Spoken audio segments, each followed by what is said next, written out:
Welcome to snacks organics. ஆற்றுல இன்றைக்கி மிளகு தக்காளி போட்டு வத்த குழம்பு பண்ணலாம். இது நான் ஆற்றுலேயே தயார் பண்ண ஹோம்மேடு மிளகு தக்காளி. நீங்கள் கடையில் கூட வாங்கிக்கலாம். இதுக்கு நீங்கள் மிளகு தக்காளியை முதல்ல எண்ணெயில் பொரிச்சு எடுத்துடணும். நாங்கள் ஒரு தடவை வெளியூரில் இருக்கும்போது சாதம் வடிச்சுட்டு குழம்பு ரசம் அந்த மாதிரி மட்டும் வெளியில் வாங்கினோம் ஒரு அவசரத்துக்கு.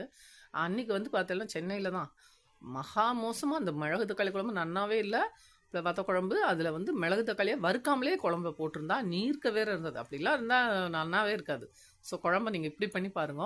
இதுக்கு நல்லா தாராளமாக நல்லெண்ணெயும் ரீஃபைண்ட் ஆயிலுமா சேர்த்து விட்டுக்கோங்க. இல்லை நல்லெண்ணெய் மட்டும் விட்டுட்டு கடுகு, கடலைப்பருப்பு, பெருங்காயம், மிளகா வத்தல், கருவேப்பிலை எல்லாம் தாளித்து கொட்டிக்கோங்க. இது எல்லாமே நல்லா தாளித்து கொட்டின்றதுக்கு அப்புறமா மஞ்சப்பொடி, சாம்பார் பொடி ரெண்டையும் அந்த எண்ணெயில் போட்டு நல்லா வதக்கி எடுங்கோ.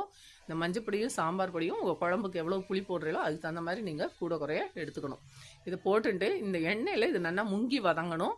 அந்த அளவுக்கு நீங்கள் எண்ணெய் வச்சுக்கணும். எண்ணெய் கம்மியாக வச்சு ட்ரையாக வதங்கினா குழம்பு கடைசியில் எண்ணெய் மிதந்து வராது. அந்த எண்ணெய் மிதந்து வர்றதுக்கு காரணமே இந்த பொடி நல்லா முங்கி வதங்கணும்.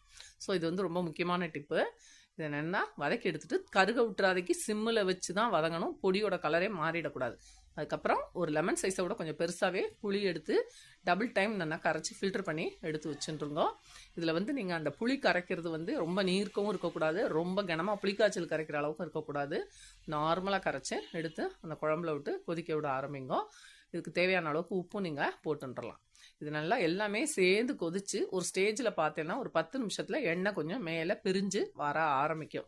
உங்களுக்கு குழம்பு கொதிக்கிறப்ப ஆட்டோமேட்டிக் அந்த குழம்பு வற்றி எண்ணெய் மேலே தெரிய ஆரம்பிக்கும். பார்த்தாலே உங்களுக்கு டக்குன்னு கண்டுபிடிச்சிருவேன். அந்த அளவுக்கு அது பார்த்தாலே எண்ணெய் மேலே மிதக்கிறது குழம்போட அளவு வற்றிட்டு தான். இந்த ஸ்டேஜில் நீங்கள் பொரிச்சு வச்சுருக்கலாம் மிளகு தக்காளி, அதையும் சேர்த்து போட்டு ஒரு 5லேருந்து 8 நிமிஷம் 9 நிமிஷம் கொதிக்க விடுங்க. சூப்பராக எண்ணெய் பிரிஞ்சிடும். அருமையான மிளகு தக்காளி குழம்பு வத்த குழம்பு ரெடி ஆகிடும். இப்படி செஞ்சால் மட்டும்தான் இந்த குழம்பு ரொம்ப சுவையாக இருக்கும். எண்ணெய் பிரிஞ்சு குழம்பு வத்த தான் வத்த குழம்பு ரொம்ப டேஸ்ட்டு. நீங்கள் சடங்குன்னு அரைங்க குறையமாக அவசரத்தில் கொதிக்க வச்சு அந்த மாதிரிலாம் பண்ணால் வத்த குழம்பு நல்லாவே இருக்காது. அதே மாதிரி புளியை விட்டுட்டு பொடியை போட்டாலும் நல்லா இருக்காது. பொடியை முதல்ல போட்டுறணும்.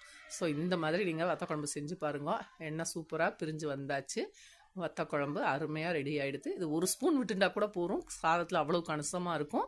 ஒரு 4-5 நாளைக்கு கூட நீங்கள் இதை வச்சுக்கலாம், கெட்டு போகாது. அருமையான மிளகு தக்காளி வத்த குழம்பு ஆற்றுல ரெடி பண்ணியாச்சு. நீங்கள் ஆற்றுல ட்ரை பண்ணி பாருங்க. ரொம்ப ரொம்ப சுவையாக இருக்கும். சாதத்தில் டிஃபன் பாக்ஸில் கட்டி கொடுக்கலாம், ரொம்ப எக்ஸலண்ட்டாக இருக்கும். எங்கள் ஆற்றுல எல்லாருக்கும் பிடிக்கும் அது. ஸோ நீங்கள் ஆற்றுல ட்ரை பண்ணிவிட்டு எனக்கு கமெண்ட்ஸ் போடுங்க. வத்த குழம்பு எந்த வத்த குழம்பு பண்ணாலும் இந்த மெத்தடில் பண்ணுங்க. தேங்க்யூ.